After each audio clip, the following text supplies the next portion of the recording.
Oh, have we got something really exciting for you today?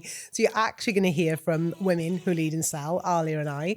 We figured a number of episodes in, we should tell you a little bit more about our story and reveal what's been going on in our lives. The biggest takeaway, I think, is how not to make decisions about taking on a legal profession just because somebody told you you couldn't. And that's Aliya's story. She really shares with us her legal profession, her career, and then moves into all of the different businesses that she's had, started and scaled, and is just with like real honesty and heart about that experience for her and what she cares about. You hear about the very early start to entrepreneurialism that is Kelly Quinn, surprisingly early, just lessons that she learned really. And really the things she learnt where she's not so great at, that she, like the amazing person that she is, still works on. But it just really gives some depth, I think, to you, Kelly. I think all of us have a journey that sort of brings us to a point of something that we're doing right now that makes complete sense if you know what went before. And that's what this episode is about, is to give you a little bit more background into us. Yeah, and keeping it real. You know, so many of the founders we've had on, we handpicked for you because we knew their lessons and stories and strategies would be everything you need for that next part of your journey. But it felt like a missing piece when our raw and real life stories and careers weren't in the picture. So we really hope you enjoy it. Let us know what you have enjoyed. Share this with a founder or a woman that you know that you're working with. Send this link to her and make sure she tunes in, because this is a good one.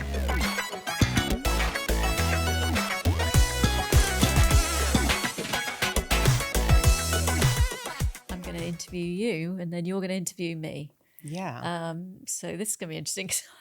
I don't really know your story, but I have a feeling there's some things that you might come out with that I haven't come across yet, because you're always surprising me. It feels so different, doesn't it? It's quite funny. Listen, I'm very prepared to big you up. You're amazing. So let's jump straight in. The story that I love about you, which you have said before, but just talk me through where you grew up.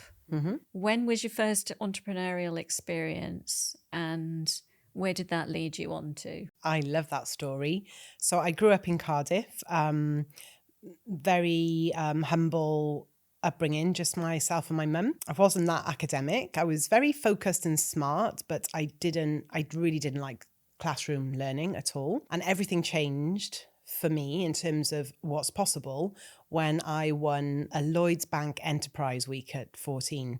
So to give you a little bit of context, you'd know, like a strategic partnership with private companies coming into schools. They did a whole week where they taught us business skills and how to take an idea out there, and they split us up into groups. And my small group, we won it hands down, and we created popcorn for the visitors coming in.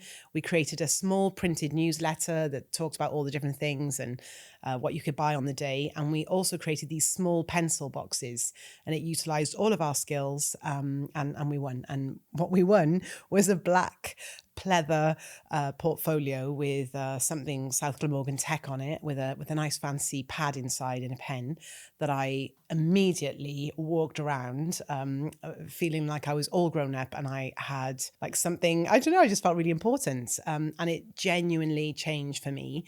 I know I've shared that story with you before, but I did something a bit cheeky. I forged my national insurance card and age then, and I won a contract with Barclays Bank. So after school between 4 and 8, I used to do. How old were you? 14. Yeah, 14. 14. I just want to say that. 14. I'd been cleaning with my mum for years after school for pocket money, because she was soloing, and and that's what we did in our family. We all stuck together. It was literally like game on for me and business. And I remember that 4 till 8 after school. I do remember thinking I'm going to be rubbish at exams because it was tiring after school.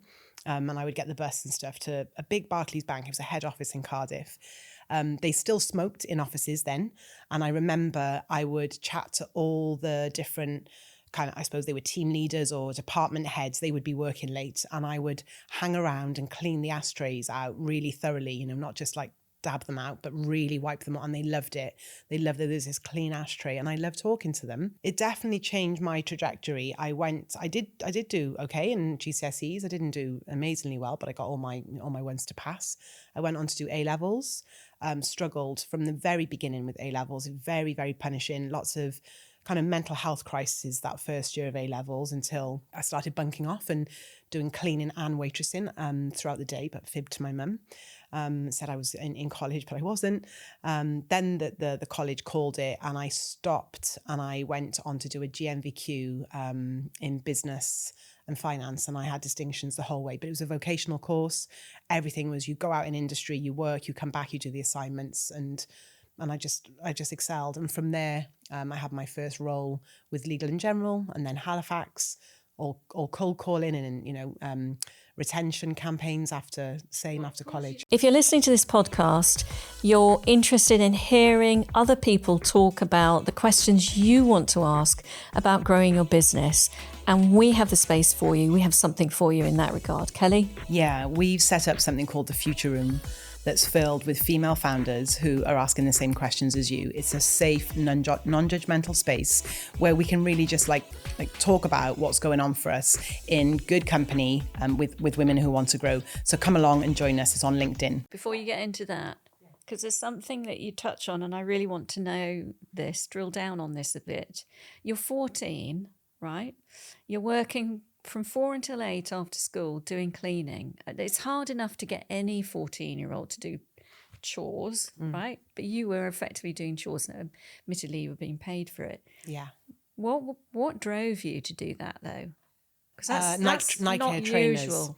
Nike Air trainers. Nike Air trainers. I can tell you exactly what they look like now. Right. I don't think I've said this part to you. In school, so I lived in a council estate in Ely, and that school was a catchment for lots of the different areas around Cardiff, most of them working class.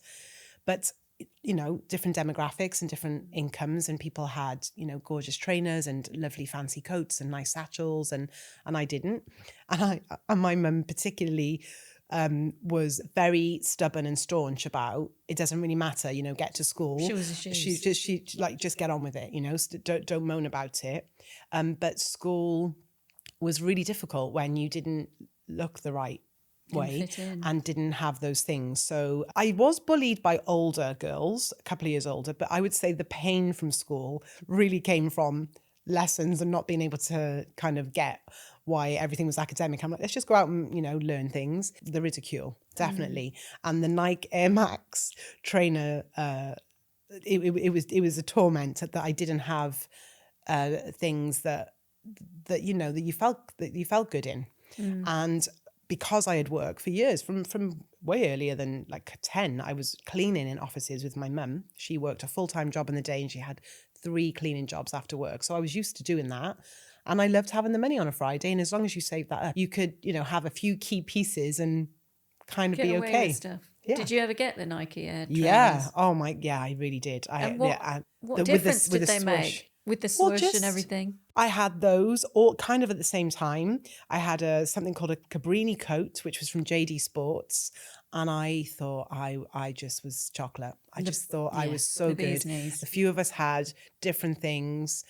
It was, you just fitted in, didn't you? You didn't, God, it's so weird now even thinking about it, but that coat and those shoes, and also having slightly nicer quality things, like a nice bag with a brand on it, made all the difference. It did. It just, you weren't invisible anymore, or you weren't visible for the wrong reasons anymore. Yeah. So, yeah. You want to fit in. Nike and that Max. continues to this day with kids. Remember my kids wanting BlackBerry phones for the very same reason. Yeah. But the difference with you is you didn't just go and wash cars or work directly as an employee.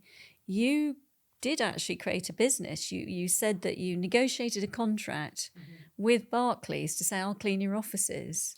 No, so later I did with a bigger contract, but that first job was working for a big national cleaning company. Yeah. But I knew the lay of the land because I'd been working with my mum cleaning, and I was very good. I was kind of supervisor level really. When I forged the national insurance number and effectively fraudulently got my way in there, I was the supervisor for that shift. I think there were 4 of us. Age 14. Yeah, definitely. And that definitely was because I had lots of experience in showing up and doing a good job and being with people. Definitely. So then what happened next, you were saying? So university, worked all through university selling wills. So I did about 40-hour job. I remember getting to uni and going, what, you only do about like 12 hours a week? This is, I didn't fit in at all in uni. I did a BA honours in business and marketing, and I didn't enjoy it at all. Again, the academic thing, but 25 years on now, I'm like, it was actual bunk. I don't know what the course was about. I still look at the module breakdown, and I got 2-1, and it was a pretty high 2-1, and I'm like, I don't know how I did it, but I worked over 40 hours a week, doing some cleaning for cash, because I always love cash, paying for things. I always had sights of having a mortgage early on, and I worked for a company that was selling wills, and they would buy data lists, and we would ring between the hours of 4 and 8, and we would make effectively financial advisor appointments for probate and that sort of thing. And I was very quickly made into team leader. I still stayed selling, but my role was much more about bringing the others up and training them and kind of keeping the morale and the vibe in the team going. And that got me through uni. I don't think I would have stuck uni out if I didn't have that anchor of a job, because it was, I kind of just went, oh, right, okay, I'll do a bit of uni before my real day starts, which was work. And uni, I found difficult because of the academic stuff, although I had great tutors. But I found the student culture and them just, being on the razzle, and them having lots of, they had lots of money, and they were just very frivolous, and I just didn't get it.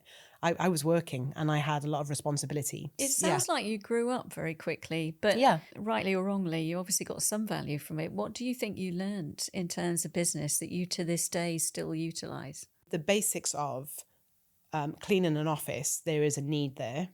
And there's a price point set in the market, for most of these things. And if you can fill that need efficiently and you enjoy it and you love people, I mean, that I really do think if you're in business, you've got to love people, because it can be awkward. You have price issues. There's all sorts of stuff, but it's all a people game. Yeah. And I think I did know that early on. I've always been very approachable. I've always had excellent feedback from customers, whatever business or whatever role I've been in.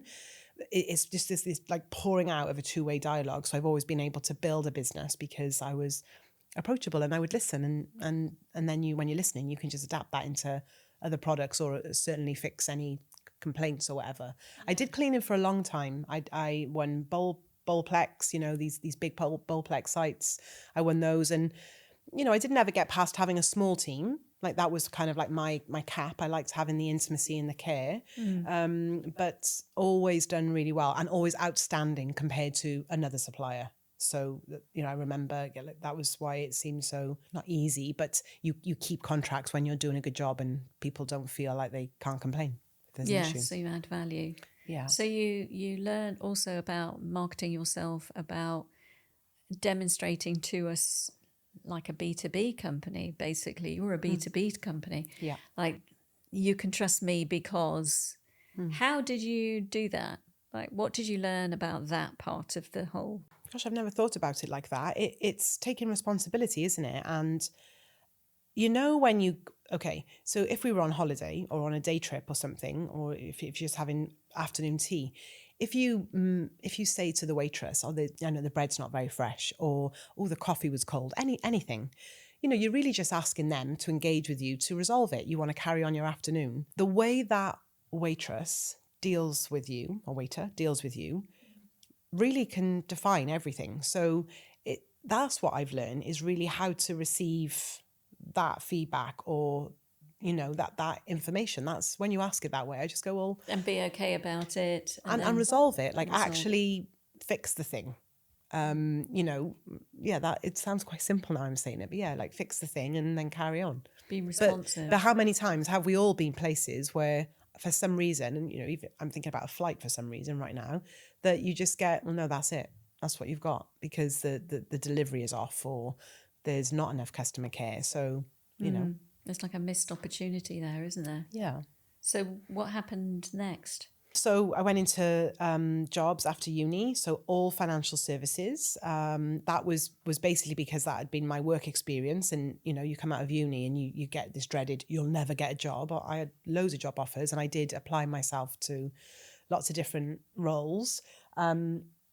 it was financial services, retention campaign management, always to do with retention.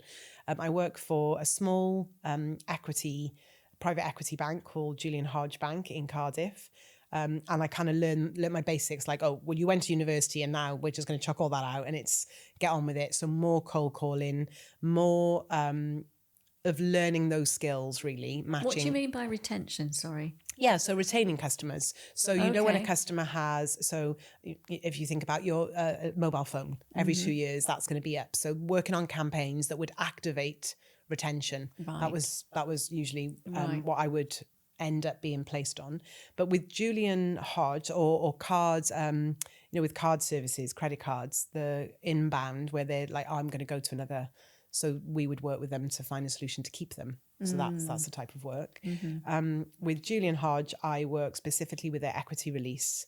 That was a really growing, sector then, and it was untapped. So I worked in that, and then went to Bristol. And so kind of each role built on the other one, which was either business to business marketing, retail network sales, being a voice between compliance and financial services, because they often get great ideas, but they don't speak to compliance in enough time. So you can be 18 months planning a campaign and then it just be shelved because it hasn't hit any of the compliance things. You're quite unusual in that sense, weren't you? Tell me something about that. Give me some stories of when you were kind of, people were like, what are you doing in this department? Yeah, always. So when I did some stuff in manufacturing, everyone would see compliance or health and safety as pains in the backside.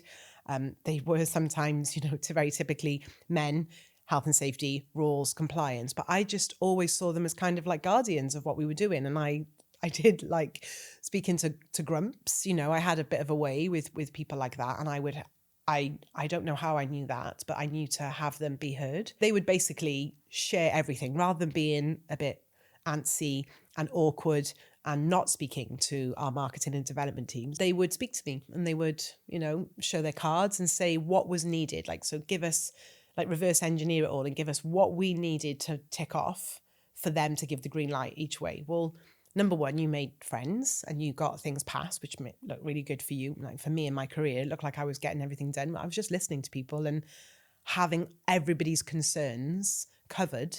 And then, with the route to market being the end goal. So problem solving, and I suppose they call it where there were bottlenecks in people stuff, helping that to be relieved. I remember being in a huge office in Bristol working for Bank of Ireland and just having that moment, that cubicle moment that I've read about so many times now, and hundreds of times since, that I was like, this can't be it. And also I was being given copywriting tasks to do. And it was just editing, like an agency would write it and then you would edit it. And I'm not good with that stuff at all. And I remember just being a complete fraud and going, someone's going to find out and this is dull. And when I wanted to get back into the retail network, there wasn't an opportunity. So I went freelance. And then I just did lots of kind of brand manager roles for 5 months at a time. And, that was really exciting until I left. I made the decision to leave. I think it was 2006. I left the UK, left Wales. Definitely I had a chip on my shoulder. Definitely I'd had enough of Wales. And I'd been Wales and Bristol. I'd gone to London to work, but didn't like the city, didn't like the culture. And kind of just thought I really do want to understand what it's like to like spread my wings a little bit. And I'd met my partner, my long-term partner, Adam. We went to Singapore to work. I was going to have a 6-month sabbatical. And within a week I was helping a woman in Starbucks I'd met. And she offered me an amazing job with McCann Erickson, which was it's a huge agency, very sexy campaigns all around Japan, running different campaigns, which was... This was what specifically you were doing when you say campaigns? You were doing medical, B2B sales? No, it's not B2B sales. So McCann Erickson work for like Procter & Gamble and like big pharma companies. And they were putting on like paradigm shifting campaigns in Asia. So Japan was one of their main conferences and you needed to be on the ground in Japan. So that's what I was doing, and really just bringing huge educational campaigns with key opinion leaders.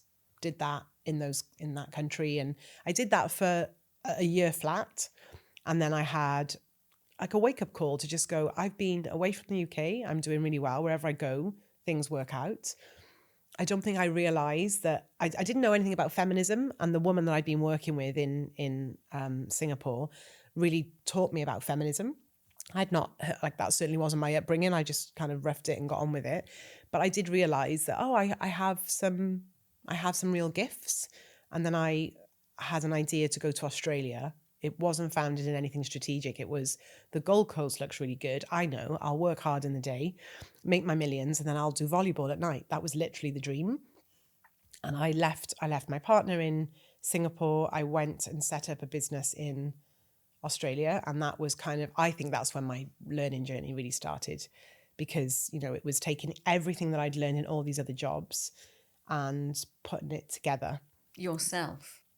Yeah, buying data lists. Working with stuff that's been put together with other people? Yes, yeah. Right, okay. And that, yeah. What were the hardest times leading up to this new business that you ended up with in Australia, would you say? Over those last years that I talked about? Just has anything sort of come up that you kind of went, this happened? And yeah, such a great question.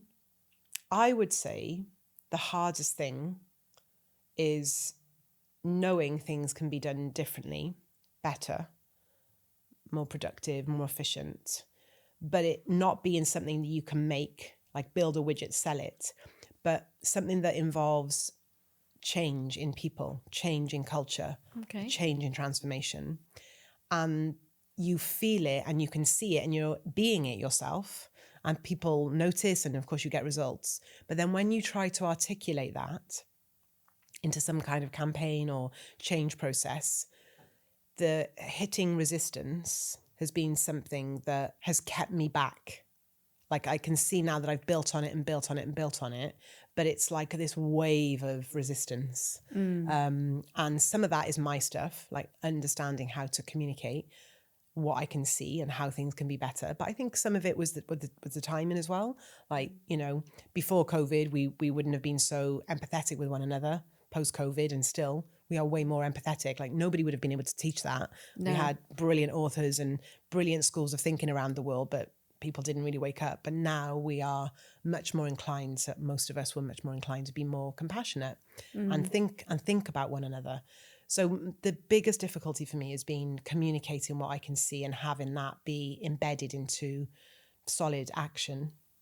Past myself. And you're still working on that, I know you are. I am, yeah. That whole communication and how to be related and how to really listen, and hence that's how we met, actually, isn't it? Because we met, we were coaching on a personal development program run by Landmark Worldwide, so we were both coaches, and that's how we met. So you're in Australia, and you tell this hilarious story to me where you had this deadline to basically make it. Tell me about that. I was in Australia working holiday visa. It was illegal. I shouldn't have been working. I think you were allowed to work strawberry picking or something. Adam had stayed in Singapore because he just was like, I've got a solid job. I don't know what you're doing. So we were on the Gold Coast. So that's like an hour away from Brisbane. And I had figured out, I'm in the wrong place. I'm on the Gold Coast. Like you can sell, it's like a fairground, like you can't really get anything done there. And I had focused on buying some data lists for Brisbane head offices. And I had been cold calling. Just cold calling and letting people know what we did. We did marketing solutions. We did printed workwear, all kinds of things for a good business, a good sized business. And no kidding, it was at the 11th hour. I had 2 credit cards, small amounts on them, but I had used that to buy stock, do different things. I don't know what I was buying, but I was, setting myself up. Alan Tate, the procurement director of Hutchinson Builders, rang me back randomly. The phone had never rung. Like I was not, like there's no exposure, no marketing. Everything was just outbound. And I have this call, it's like old fashioned, landlines, in an office at the back of a warehouse. And I didn't know what to do. And I remember picking it up and he was just like, I remember him saying, you're in luck, kid, type of thing. I like the warmth and I like your energy. And you've got an opening. Our existing suppliers have completely taken the mick. They'd had a tender and they've slung stuff in complacently. So what can you turn around? And I think they gave us 48 hours. And I reeled this like fancy trolley in with really beautiful merchandise and a whole, printed out campaign. You could do it on, you could do it on a design package then, but I just went all out, and they gave us 70% of the whole contract. They said, we can't give you all of it because you're newbie and we're not even sure if you're registered properly. But your attitude and your quality, and that literally opened the door to so much. And I rinsed that story, and I, knocked on so many doors. Adam, this is something that Adam said to me the other day. We came out of a car park, and everything's number plate screening now, isn't it? And it has been for I don't know how long. Well, it wasn't in when we lived in Australia, and to go into Brisbane city centre from the Gold Coast, I don't know, I think I used to average probably $50 odd a day. It would take me to like commute, and then with petrol and everything, or diesel, and I would tailgate out of the car parks because I'd been there all day. I'd keep the stock in the car, in the boot, and I would go back and forth. So like it's a full, city centre, full day parking. I couldn't afford it. So I used to wait and tailgate, and Adam would refuse to be in the car. And he said, you're going to get arrested, and I was just like, well, I don't, what do you do? Like it was just, you beg, stole and borrowed. I mean, I'm not a thief, but so yeah, they're the things you did that first 6-9 months. It was so hairy. And I was determined I wanted to stay there because I really wanted to make a go of what it looks like to take something from nothing and build it. And really what I'm very good at is people and delivering a good service.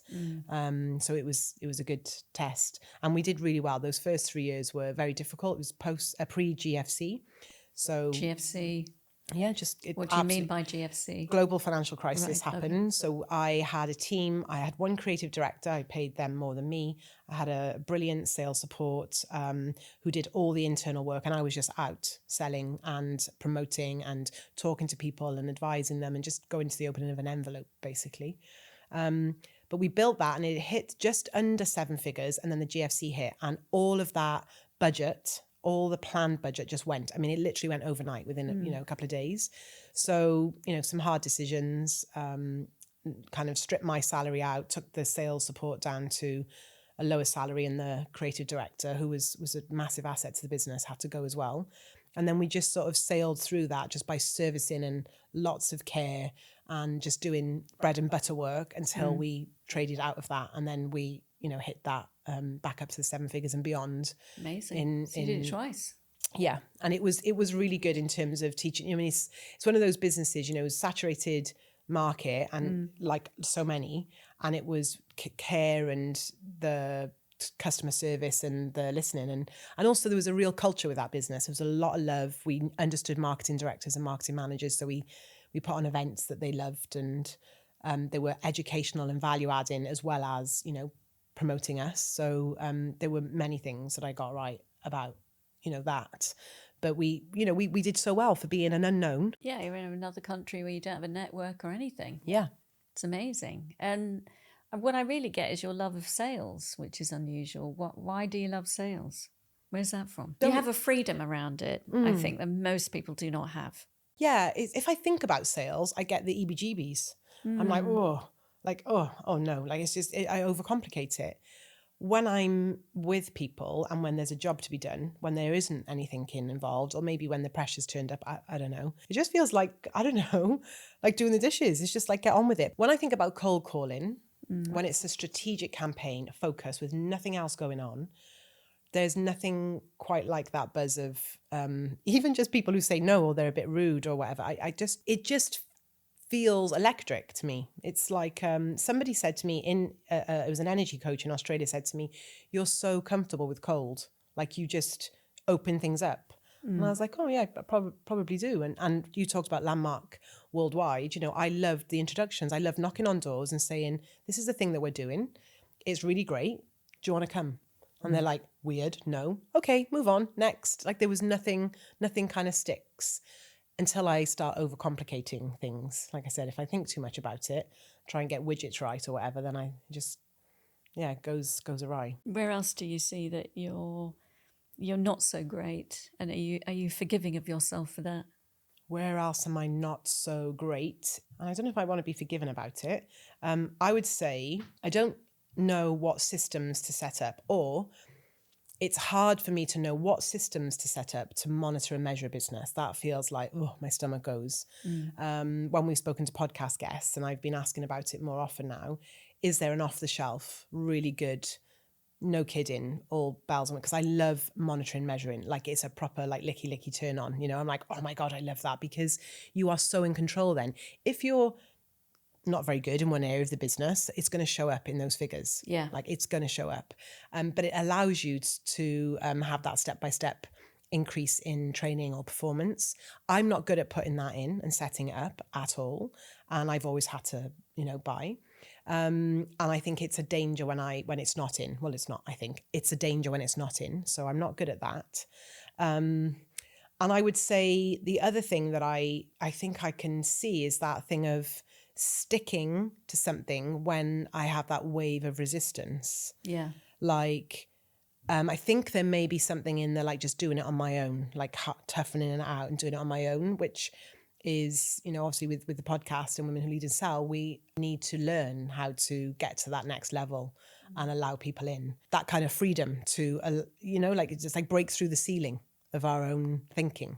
So that's definitely what I would say. Because when I look at the performance pieces, like you could just break down my CV and it's really evident what I can do and what I love. So then, okay, well, then what's in the way? And so just to finish off, what do you think you bring to Women Who Lead and Sell, both the podcast and the agency, the consultancy and the other things that we want to be doing? I think that I have a very deep awareness of what it's like, the journey to take something from very loose idea to like a fleshed out initiative, to then having income from it, and then ultimately have an impact. I know that process really well. I have a deep compassion for somebody doing that journey, but also I think there's a determination and a perseverance. I stand alongside a woman. I'm not going to do it for them. That's not going to help anybody. They're on their own journey, but to stay with them and kind of allow them to anchor into my energy a bit. I'm just like, you have the vision, so it's going to happen. It wants to be realized through you. And here are the stages. I think that is, if I think about designing my whole life from here on in, it's like creating incubators where women are safe to come along and learn and have a go and try, but not for that sake, but really to get your idea to income, to monetize it and to have it have an impact in the world, and then keep refining. Yeah, cool. That's my role, I think. I'd love to know about what you think your role is in industry out there in the world. I think we all make things unnecessarily complex and complicated, and then we become very ineffective. Because what happens is when things are complicated and we can't quite see the wood for the trees, we either don't get the results that we want because we just don't really have a clear pathway, or we don't take action at all because we're so overwhelmed with all the mess that we just don't take that first step. I think what I'm really good at is I've got this, I call it engineering thinking, which is you look at something as a whole and then you step back from it and then you look at the composite parts and pull it apart a bit and then explain it to people in a way that they can understand, like, and not to be patronizing or anything, but just say, have you looked at it this way? And create some kind of paradigm shift with them, some access for them to then create a roadmap for themselves and be really clear about where they're going to go, or to take that first step, to have the courage to, or the knowledge that they want to, because they can kind of see now what there is to be seen. So, and I love that. I love pulling things apart and seeing, oh, that doesn't quite work so well. Maybe if we do this and put it back that way, I want that for people, because I just think the world is very busy. And I think we all get swamped in it. And sometimes you just need somebody to go, look, something as simple as what's business? Business is you take something, a product or a service, you add some value to it and you sell it at a profit. That's what business is. It doesn't matter whether you're in widgets, coaching, health centers, gyms, whatever it is, that's the formula for business. And I think once people see that, they can actually then go, oh, my business isn't profitable, or, oh, I haven't really added value to this thing. Where can I add some more value? Yeah. Not adding enough. That's when people can really diagnose what's going on. It's come up recently when you said that it makes you really sad when business owners or like businesses fail. Very much. Yeah, how come? I suppose because I've had failures, my husband and I have had failures, but more importantly, I know what it takes to start a business, and you put everything in, and you make huge sacrifices. You go all in, especially if you do manage to succeed for a while, and then to sort of lose that. Sometimes it's not even your own fault. I just grieve for those owners, because I know they started that business with great intentions and they really worked hard, like so hard. I don't feel sorry for them. It's not the same. I really respect them for trying. Yeah. Because it's easy to talk a good talk, but not actually take the action. You have a lot of people talk about, oh, I wish I'd done this business and I think I could do as such and such. Or they armchair critics, they'll criticize another business, but they've never done one themselves. I really admire the doers. Yeah. And when it doesn't work out for them, I really feel for them. Can you give us kind of like a whistle-stop tour of your career path? Because that will really help us figure out who Aliya is. I know you started off as a lawyer. Did you always want to be a lawyer? Was that like what was the... Not really, no. I actually wanted to be an archaeologist when I was 12. I love history. And then I got very interested in criminology for a while, because again, I like the sciencey stuff. Then aged 18, I went to careers convention at school and I walked around a few things. And then I saw this bunch of lawyers and I thought, oh, law, that sounds interesting. I'd looked at the criminology thing. And I went up to one of the guys and I started talking about, oh, I'm thinking of becoming a solicitor, a lawyer. And he said, well, if you came into my office, I wouldn't employ you.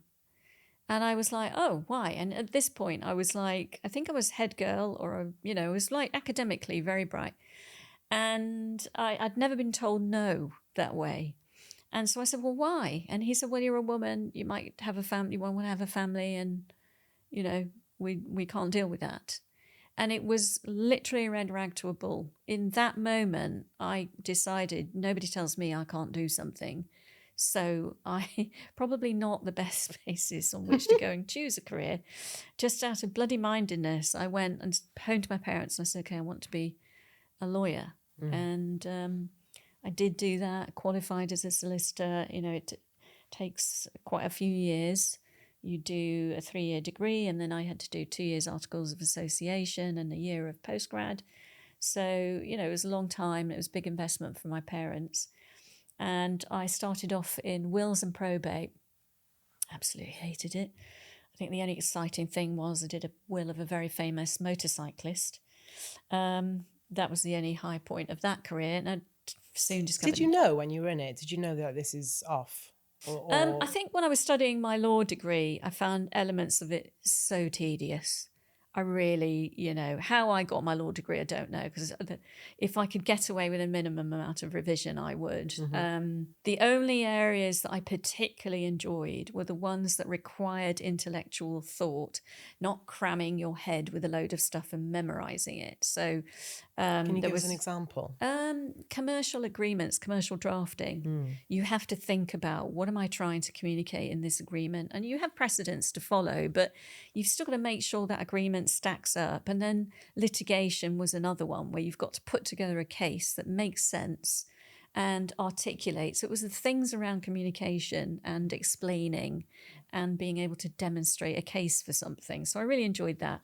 Eventually I ended up in a firm, a really good firm, and I ended up in 2 departments. So I ended up in commercial law and also commercial property, which is very unusual for a firm of that size. So I had sort of a foot on 2 sort of channels, so to speak. But it was great because I got a very broad expertise in a number of things.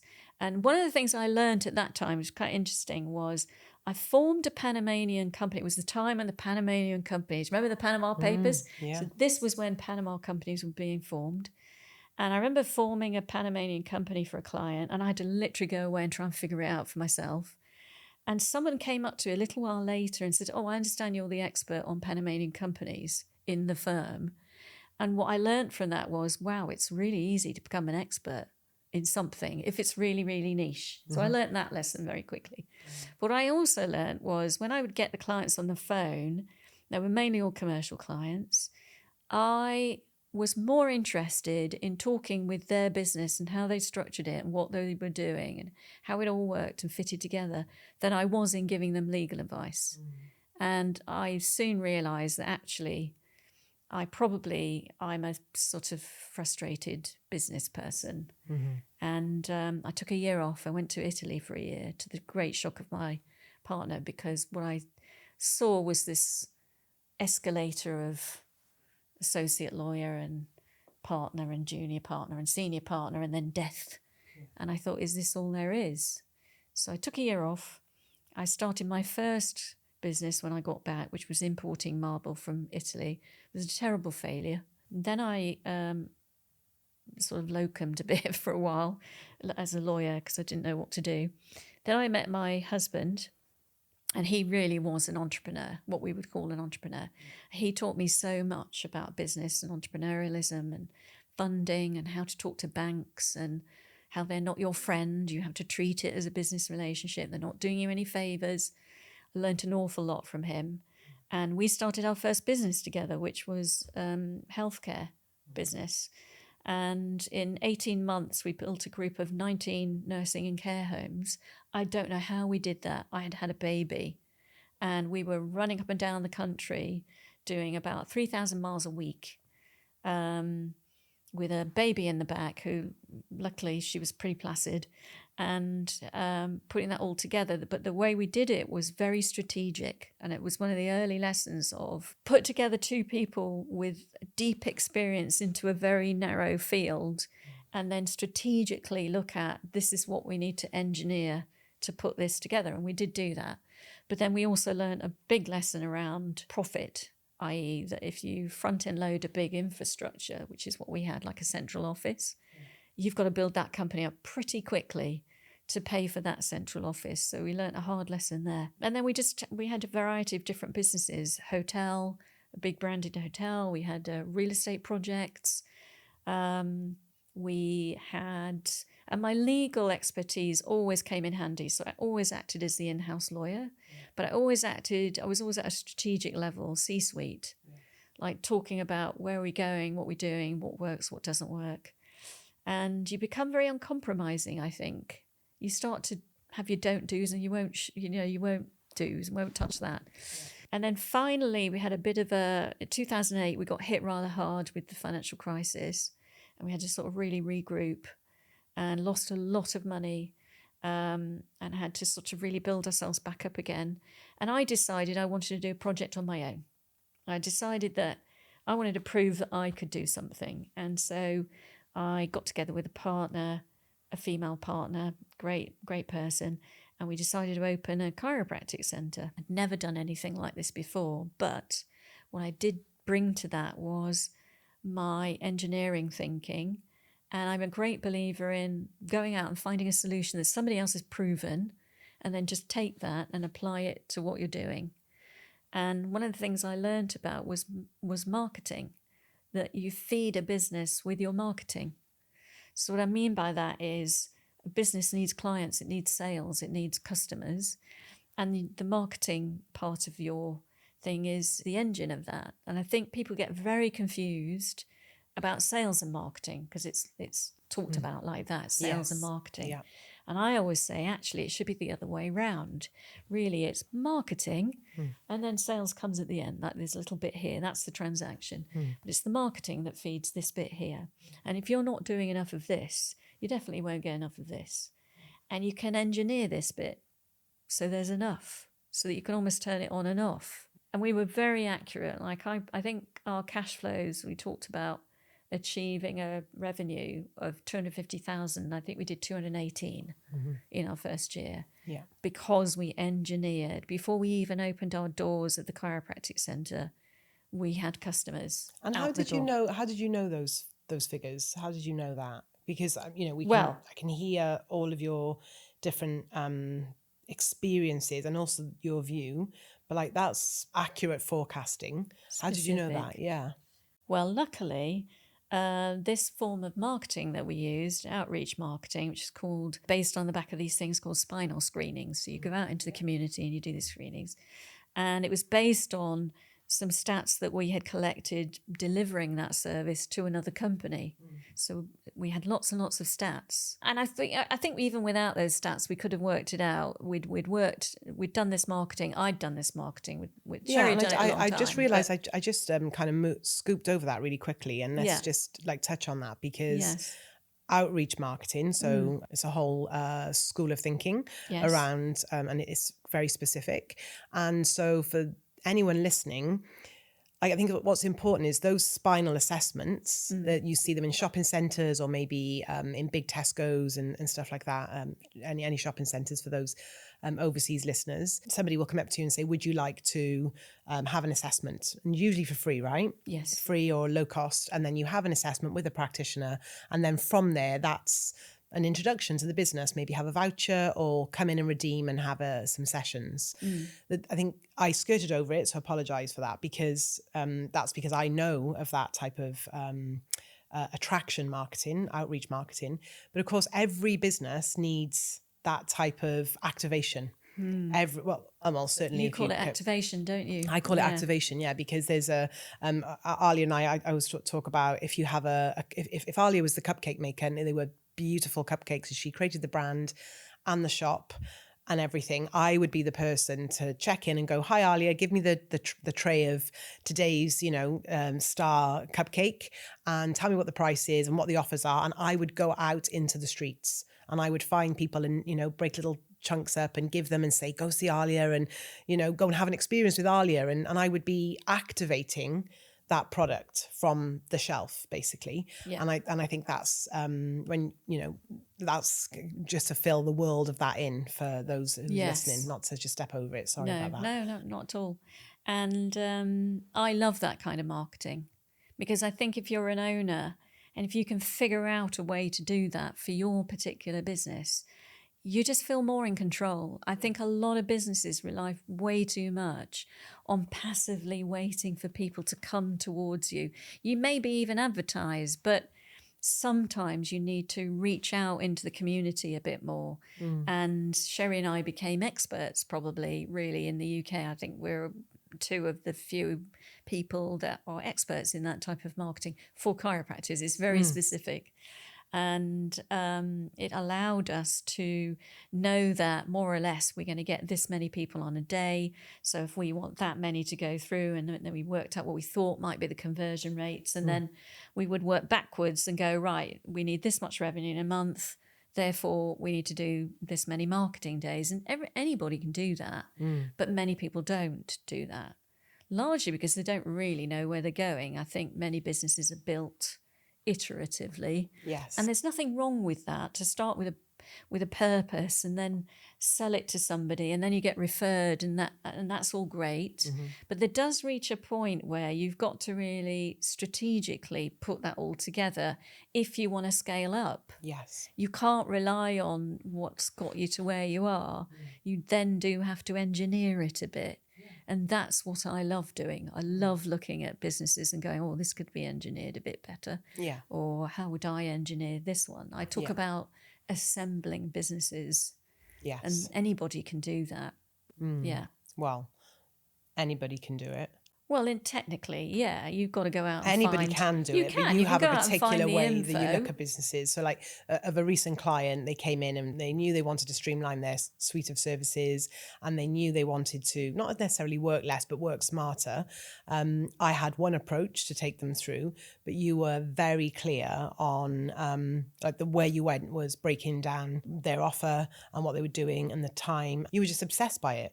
Like you were just so drawn in by, felt like a parcel of information that you were just like, right, let's get it all out. Let's get it all out. And, that way of looking at it, not everybody sees it that way. You make things uncomplicated by pulling them apart. But I think other people would add fuss and drama and noise to the thing if they were doing what you do, but you do it in a very sequential way, and it's very logical. And I think that goes back to what we started with, when you just really like unpacking. I like engineering. You really like that. Yeah. And I'm obsessed about productivity. Yes. And time. Once time's gone, you don't get it back.